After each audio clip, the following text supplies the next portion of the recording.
President Biden reacting to the Rittenhouse acquittal, and he is not very happy about it.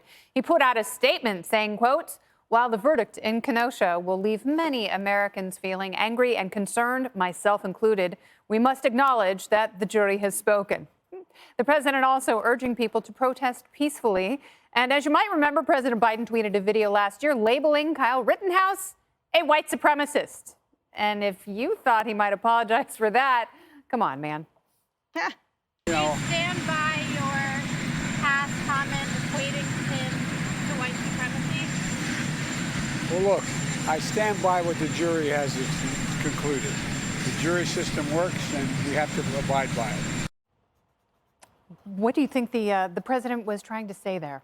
I think he should have just stopped at that, because that was the correct answer. And then his puppet masters get a hold of him and say, Joe, your base is going to freak out if you don't condemn this verdict. So they put out this dopey statement where he's angry all of a sudden. He didn't look angry right there. And then he admits to the press. He's basically high-fiving the jury. He says to the press that he hadn't even followed the trial. And then, like, what was it, last year, he says this guy's a white supremacist. He had never even watched the video of the shooting. You know what the difference was? Donald Trump watched the video of the shooting and was asked about it in the White House briefing room. And he says, you know what? Looks like he was running away from guys, fell, was violently attacked, and shot those guys in self-defense. I want it investigated. It should be investigated. But I think police departments should be doing that job, keeping the streets safe.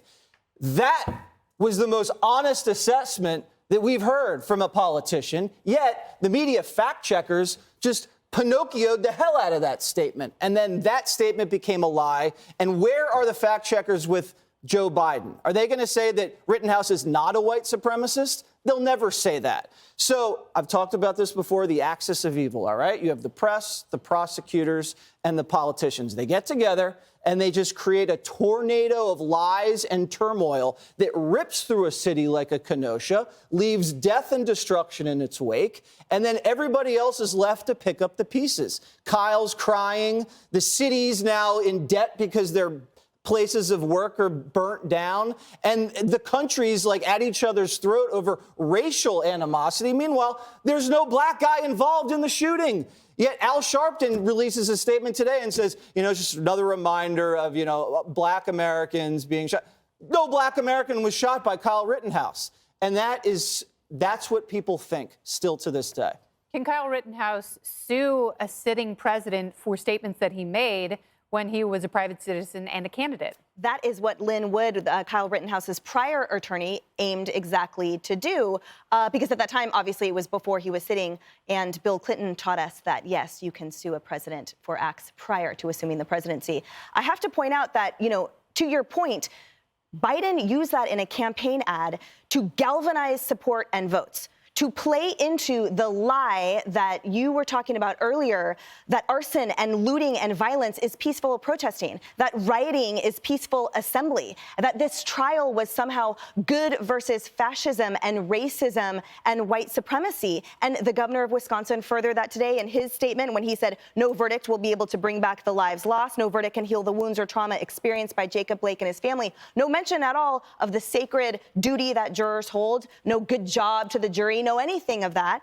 The DA's office weighed in and said certainly issues regarding the privilege of self-defense remain highly contentious in our current times. To your point, all this is a narrative, a ball that was being batted around the nation the entire time, and it was created by and amplified by the media, elected officials, politicians, reporters, social media, and the like. And there has been absolutely no accountability for it, no responsibility, even far after all of it has been debunked. But we're going to continue hearing that. We will never have the truth brought to light of this trial. It will never be covered fairly, no matter what, because this is being furthered, as we just saw, by the president, and as we just heard, by the vice president as well.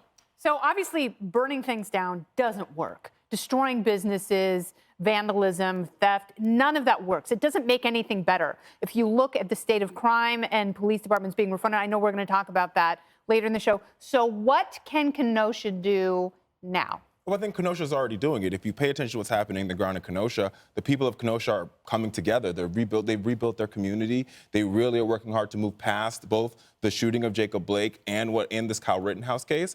But where I take issue with what Emily's saying here is, this idea that this idea that we can move beyond it, or this idea that the media is not doing a good job. There's a lot of reporters who's been covering this case from day one. Sarah Seidner is one of those reporters who today said, when she said what Joe Biden said about white supremacy, that's a lie. It was debunked. It was completely debunked. And so there's a number of good journalists who have been on the ground in Kenosha from when the shooting happened until this verdict was rendered that have been covering this case both fairly and accurately, and they're worthy of getting the praise that they should for covering this the right way. Because to cover this trial correctly, you have to cover what's actually happening in the courtroom and cover the backdrop in which this case is happening, which is a backdrop in which for a lot of Americans, especially Black Americans, they believe there's two different justice systems. And until you have part of that lived experience and understand why they're upset, even though it doesn't play into exactly what's happening in the Kyle Rittenhouse case, you don't understand their anger. There was a case in Texas, I could be wrong, so like last month, where one of these high school kids, I think, killed someone with a gun, and he was just out on bail the next day. And people say, oh, there's, different levels of justice. I can throw another case right back in your face. It doesn't have anything to do with race, Richard. This case has nothing to do with race inside the courtroom. You can make up a theoretical case to prove your point. No, I could talk but about. That's just not true. I could talk about Julius Jones, who was convicted, who was murdered. Okay, OJ got off. Okay, OJ got off. I know that people forget about this, but Jacob Blake was a good shoot, right? Right? You gonna agree with me? The guy was holding a knife.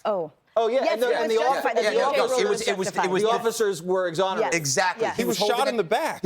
Oh, my God. It's so sad because he was holding a knife trying to kidnap a woman and her kids. That's what police officers do. He was shot in the back 7 times. The DOJ determined he was that trying to harm a woman. If you're okay with that, I guess you're okay with that. All right. I find it ironic, though, that Biden woke up from his colonoscopy to this verdict. His ass literally got handed to him.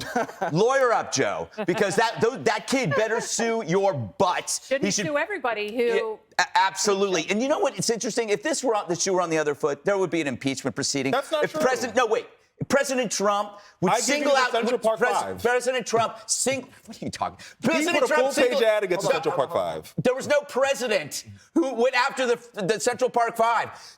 Joe Biden singled out a person, a citizen, influenced the case, called him a white supremacist. I will put it on this. Biden is probably not in control of his words or his faculties. Clearly somebody else is pushing this stuff. And I do believe he's not following the case. Somebody else is doing it. But, if the argument about this, no blacks were shot, these were white men, they will come back at you and they will say, activists will say, well, they were defending blacks. Yeah, the guy that used the N-word. The guy that used the N-word. Yeah. Do you want those to be your defenders? A pedophile and a domestic abuser. Do you want that to be your shield?